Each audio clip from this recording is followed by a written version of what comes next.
13 January, that means वो तारीख जिस दिन इंडिया में एक ऐसे व्यक्ति का जन्म हुआ जो भारत के पहले ऐसे व्यक्ति बने जो कि स्पेस में जिन्होंने कदम रखा।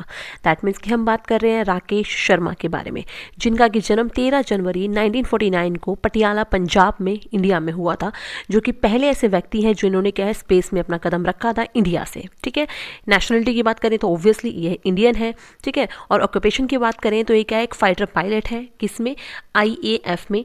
इसके अलावा रिसर्च कॉस्मोनॉट है, ये कहाँ पे, इसरो के। और इसके अलावा टेस्ट पायलट भी रह चुके हैं HAL, that means Hindustan astronautic limited में। ठीक है ना, एस्ट्रोनॉटिक्स लिमिटेड में। क्लियर। इनका एक सबसे स्पेशल मिशन जिसकी हम बात कर रहे हैं यहाँ पे, वो कौन सा है, स्वेज T11 और स्वेज T10। ठीक है ना, दैट मीन्स कि वो स्पेस जो कि क्या है एक तरीके से वो रॉकेट जो कि क्या एक तरीके से स्पेस में लैंड हुआ था। ठीक है, अगर हम बात करें टाइम पीरियड की कि कितना टाइम इन्होंने वहां पे बिताया, तो वहां पर इन्होंने 7 दिन 21 घंटे और 40 मिनट का समय बिताया था। कहां पर, स्पेस में।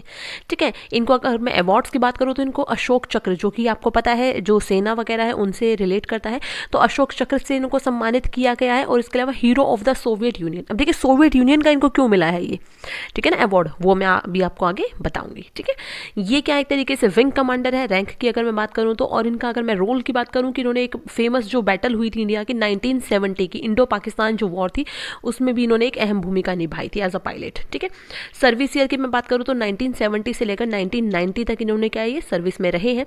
और मैं इसके अलावा भी कुछ एक अवार्ड्स की बात करूं तो इनको पश्चिमी स्टार का अवार्ड मिला है, जिसको हम वेस्टर्न स्टार भी बोलते हैं, और संग्राम मेडल भी मिला है, जो कि 1971 और 72 की जो वॉर है ना पाकिस्तान के साथ जो हुई थी, उसमें जो सोल्जर्स इन्वॉल्व थे उन लोगों को कईयों को ये अवार्ड मिला था। ठीक है, इसके अलावा अगर मैं बात करूं तो इन्होंने क्या है जो नेशनल डिफेंस एकेडमी है उसको ज्वाइन किया था 1966 में। और इसके अलावा क्या है एक तरीके से ये आगे एज अ पायलट किसमें, इंडियन एयरफोर्स में चले गए थे 1970 में। ठीक है, वहां से प्रमोट होकर ये क्या स्क्वाड्रन लीडर बने थे 1984 में।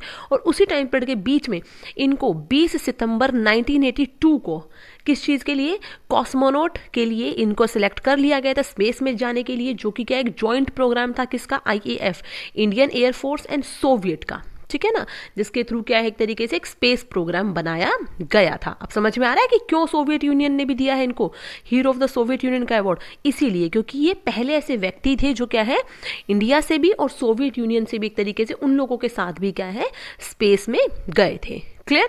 अब आगे बात कर लेते हैं।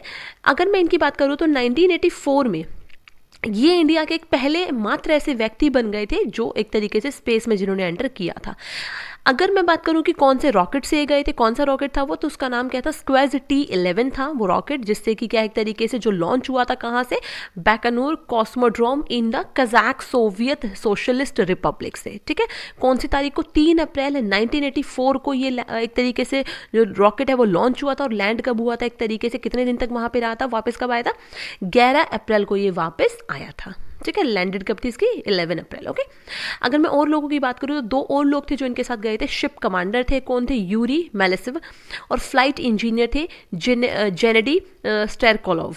ठीक है, ओके, वहां पर इन्होंने अराउंड 43 एक्सपेरिमेंटल सेशंस उन लोगों ने मिलकर किए थे, जो मेनली किस चीज़ से रिलेट करते थे, बायोमेडिसिन एंड रिमोट सेंसिंग से रिलेट करते थे। ठीक है, और एक और खास बात कि इन्होंने वहाँ से एक जॉइंट टेलीविज़न प्रोग्राम भी एक तरीके से एक न्यूज़ कॉन्फ्रेंस भी वहाँ से की थी स्पेस से ही, जो कि क्या कहाँ के लिए थी, मॉस्को में और इंडिया में, दोनों जगहों पर एक तरीके से जॉइंट टेलीविज़न कॉन्फ्रेंस की थी इन लोगों ने। ठीक है, जिसमें कि क्या इंडिया की जो प्रधानमंत्री थी उस टाइम पे इंदिरा गांधी जी से इनकी बात हुई थी, और इंदिरा गांधी जी ने से पूछा भी था कि how India looked from outer space. ठीक है ना, कैसा दिखता है भारत, तो इन्होंने एक सेंटेंस में छोटे से में आंसर दिया था, क्या, सारे जहान से अच्छा। और बहुत अच्छा सेंटेंस इन्होंने बोला, ऑब्वियसली हमारा इंडिया है ही सारे जहान से अच्छा। ठीक है, और इसी के साथ क्या है, इंडिया 14th एक तरीके से नेशन बन चुका है, 14वें नंबर पे नेशन आ चुका है, जो क्या एक तरीके से जिसके यहाँ से कोई व्यक्ति आउटर स्पेस में जिसने एंटर किया था। ठीक है, अब कुछ खास फैक्ट के बारे में जान लेते हैं। जैसे कि मैंने आपको बताया कि राकेश शर्मा ऐसे पहले पर्सन है